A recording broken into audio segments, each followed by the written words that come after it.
রাজার ঘরে ছোট রানী এলো পদ্মাবতী, রানী পদ্মাবতী।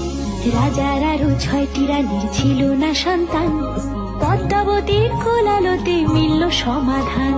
বছর যেতে জন্ম নিল 7 ছেলে 1 মেয়ে, হয় খুশির আকাশ হঠাৎ কালো মেঘে গেল ছেয়ে।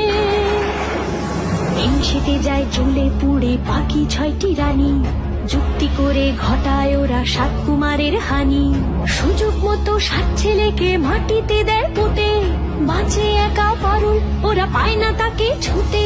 ধাইমা বাজায় সেই মেয়েকে বড় করে তোলে, 7 ভাইকে পায় যে পারুল 7টে চাপা ফুলে। এত কিছুর পরেও রাজার বিপদ যে কাটে না, সূর্য নগরে সুখের সূর্য আর ওঠে না। হিংসা বিবাদ বিচ্ছেদ আর প্রেমের কাহিনীতে পারুল বোন কি পারবে 7 ভাই চম্পাকে জাগাতে?